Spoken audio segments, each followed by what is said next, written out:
स्वागत है मेरे YouTube चैनल पे। तो आज हम इसमें चर्चा करने वाले हैं क्लास टेंथ के हिंदी के वर्णिका भाग 2 का।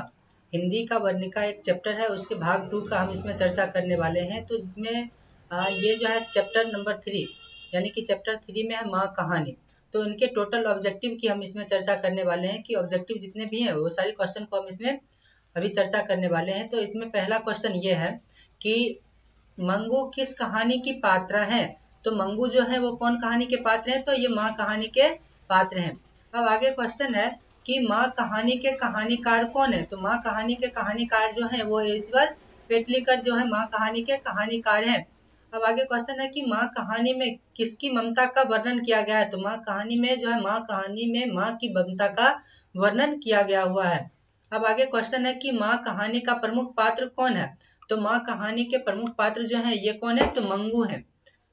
अब आगे क्वेश्चन है कि मंगू कैसी लड़की है। तो मंगू एक पागल लड़की होती है, जो कि जन्म से ही वो पागल लड़की होती है। अब आगे क्वेश्चन है कि अब आगे क्वेश्चन ये है कि माँ किस भाषा की रचित कहानी है। तो माँ जो है ये कौन सी भाषा की रचित कहानी है? ये गुजराती भाषा में लिखी गई कहानी है। ईश्वर पेटलीकर की रचना है। इसमें से ईश्वर पेटलीकर की रचना कौन सी थी? तो इसका जो है ना आंसर क्या हो जाएगा? खून की सगाई। ये जो है ना ये किनके रचना है? तो ईश्वर पेटलीकर के रचना है। अब आगे क्वेश्चन है कि माँ कहानी किनके द्वारा लिखा गया हुआ है। तो माँ कहानी जो है वो किनके द्वारा लिखा गया है? तो ईश्वर पेटलीकर के द्वारा ये जो है ना कहानी लिखा गया हुआ है। अब आगे क्वेश्चन है कि माँ कहानी में कौन पागल था। माँ कहानी में जो थे वो कौन पागल थे? तो मंगू पागल होते हैं। अब आगे क्वेश्चन है कि किसके पागलपन में सुधार देख लोग मंगू को अस्पताल जाने की सलाह दे रहे थे। तो ये जो है ना किनके कहानी मतलब जो है ये चीज था। तो ये कुसुम एक गांव की ही लड़की थी, उनको ये पागल थी तो ये अस्पताल में गया था तो वो ठीक हो गई थी। तो इसीलिए ना इन्हें मंगू को भी अस्पताल ले जाने के लिए लोग प्रेरित कर रहे थे कि इसे भी अस्पताल लेके जाए। अब है आगे क्वेश्चन कि मंगू की उम्र क्या थी। तो मंगू का उम्र जो था वही 12-13 वर्ष के आसपास में था। तो अप्रोक्स वो जो है ना 12 वर्ष की थी। तो अब आगे क्वेश्चन है कि मंगू की माँ को कितने पुत्र थे। तो मंगू के माँ के कितने पुत्र थे? तो 2 इनके पुत्र थे।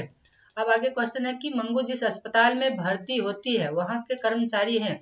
तो वहाँ व्यवहार कुशल कर्मचारी वहाँ के हैं।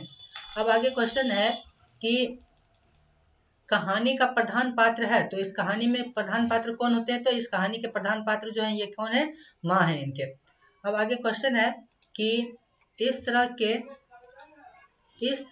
तरह पागल पुत्री को तो माँ ही पाल सकती है, यह किसकी उक्ति है? तो यह उक्ति जो है यानी यह पंक्ति किनके द्वारा है? समाज की लोगों के द्वारा ये बात कही गई हुई थी।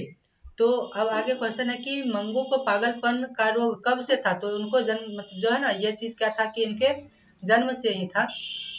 ये क्या हो जाएगा? उनके जन्मजात से ही था ये मंगू के पागलपन का।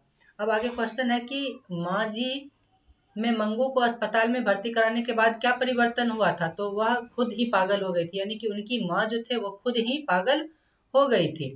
अब आगे क्वेश्चन है, बस इतना ही क्वेश्चन था इसमें कि टोटल जो है ना ये कितना टोटल क्वेश्चन था? टोटल 17 ऑब्जेक्टिव क्वेश्चन इस चैप्टर में था। तो इसमें हमने टोटल 17 ऑब्जेक्टिव को कम्प्लीटली तैयार इसमें हम कर दिए हैं। तो फिर अगर इस तरह का वीडियोज या फिर आपको PDF नोट्स वगैरह जो भी कुछ है तो